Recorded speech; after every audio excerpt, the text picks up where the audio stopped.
Eh bien, bonjour à tous et à toutes, ou bonsoir à tous et à toutes, c'est Monsieur Kazitra et on se retrouve pour une vidéo utile pour vous aider à régler certains problèmes que votre PC démarre trop lent.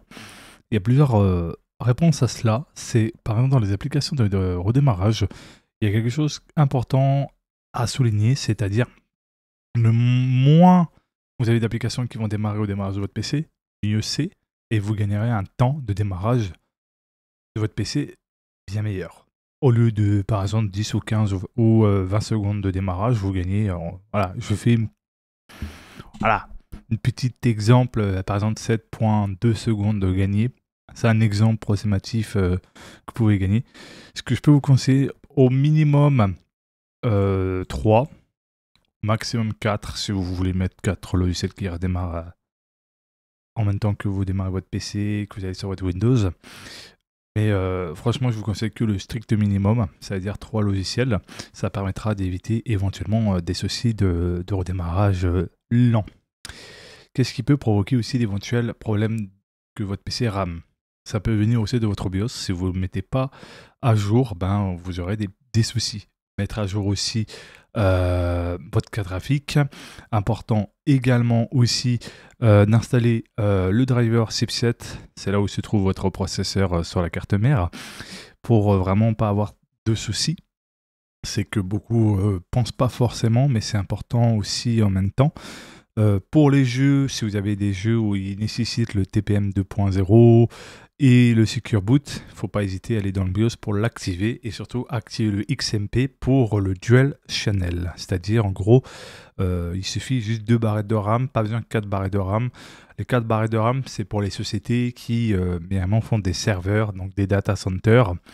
Pour des personnes qui font des créations de contenu ou juste du gaming, 2 barrettes de RAM, c'est suffisant.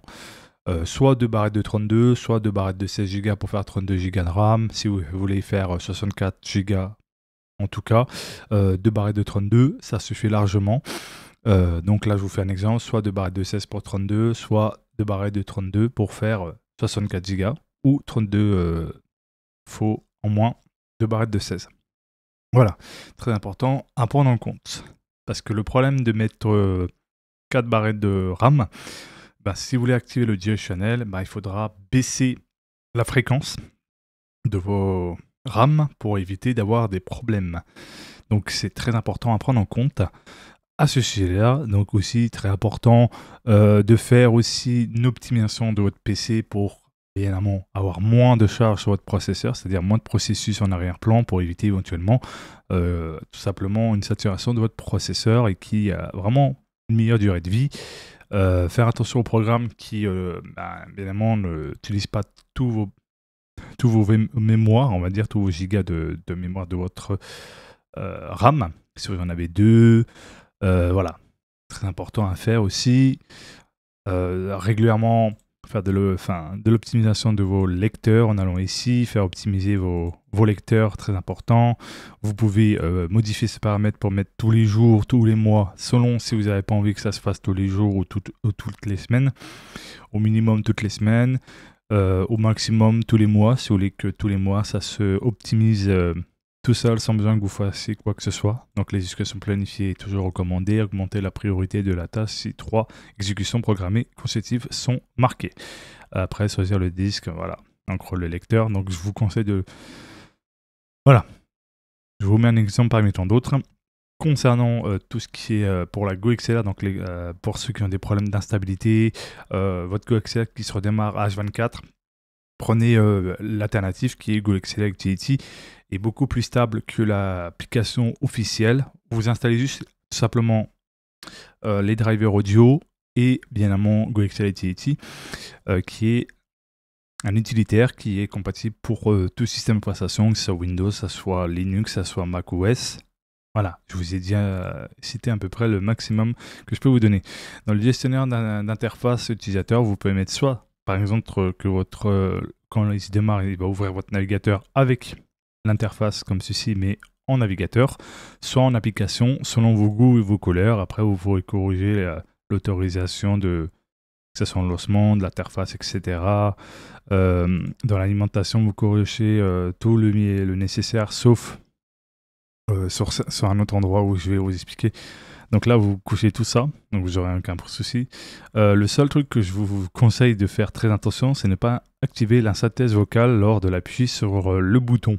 Ça évitera justement d'avoir une voix synthèse qui vous parle derrière. Donc ne le couchez pas, c'est toujours mieux. Voilà. Et surtout après, l'avantage de l'utilitaire qui est l'alternative, vous pouvez tout simplement mettre la langue en français. Donc vous avez toutes les langues disponibles comparées à l'application officielle.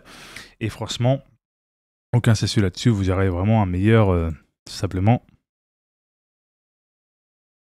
Alors là, je regarde, je crois que j'ai dû mettre ce bouton ici en coloris noir. C'est pour ça qu'on voit rien. Donc là, j'ai appliqué sur tout. Les bips en bleu et global. Voilà, ça, c'est ça. Voilà. Voilà. Normalement, voilà, pareil. Le bouton. Est-ce que je peux récupérer? Je mets aucun. Ou sinon, je mets arc-en-ciel. Voilà. Et ce bouton-là, pourquoi j'ai ce bouton-là dans les zones mixer, style?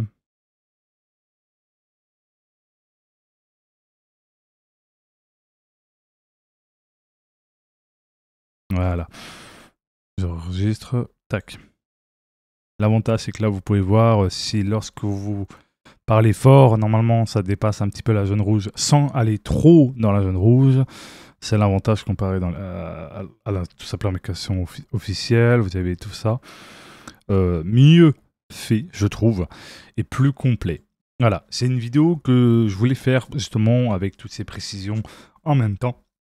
Pour celles ou ceux qui souhaitent en savoir, très important, lorsque vous mettez à jour le BIOS, laissez votre PC se redémarrer 3 fois. Une fois que le redémarrage est fait, voilà, c'est fait. Il y a aussi ce qui peut arriver dans certains cas, c'est que bien évidemment, il peut arriver que lorsque vous mettez à jour votre BIOS, bien évidemment, ça va réinitialiser tous les paramètres par défaut.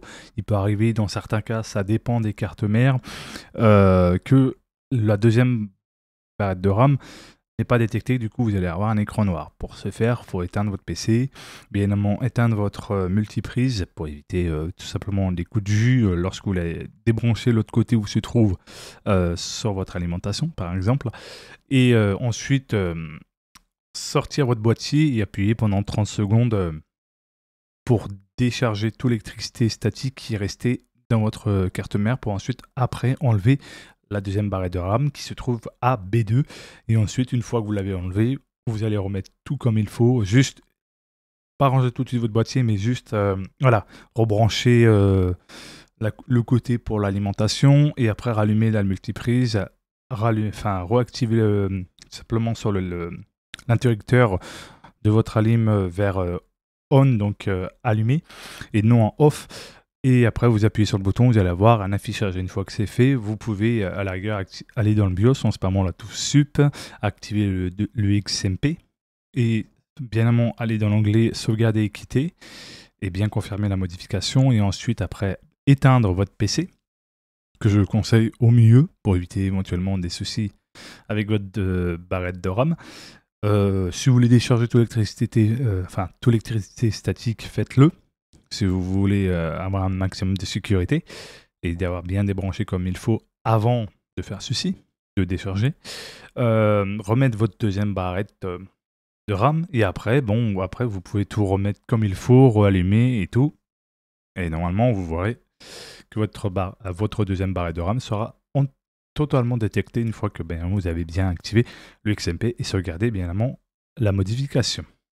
Voilà, très important. Après, réactiver ce qu'il faut, bien évidemment, pour le TPM 2.0, le Secure Boot, pour bien évidemment, c'est les deux choses qu'il faut avoir maintenant pour jouer en ligne. Ce serait important à regarder. Il y a des tutos qui vous expliquent de A à Z. Donc voilà, comme je dis, si vous n'avez pas de souci avec la barrette de RAM, la deuxième, qui est quand même détectée une fois que vous avez mis à jour votre BIOS, et que les 3 redémarrations ont été faites. Très important de laisser démarrer 3 fois. Hein. C'est tout à fait normal quand on met à jour. Le PC va démarrer 3 fois. C'est comme une mise à jour Windows, sauf là, c'est une mise à jour BIOS. Donc là, ça va être 3 fois. il va redémarrer, après revenir dans le BIOS, réactiver tous les paramètres que vous avez mis. Donc si vous voulez vous rappeler, faites des photos avant, et après vous faites la mise à jour du BIOS en regardant sur vos photos les paramétrages que vous avez bien mis sur votre PC. Donc j'espère que ces explications ont pu vous aider, c'est des choses qu'il faut prendre en compte. Pas toutes les cartes mères ont ces problèmes de la deuxième RAM n'est pas détectée parce que vous avez mis à jour le BIOS, hein. Pas tous le font, c'est certaines mais pas toutes, donc je préfère préciser. En tout cas, prenez soin de vous, c'était Monsieur Kalitra, ciao bye bye, n'oubliez pas de vous abonner, de mettre un pouce bleu, d'activer la cloche de notification et de partager. Ciao, bye bye les amis, prenez soin de vous.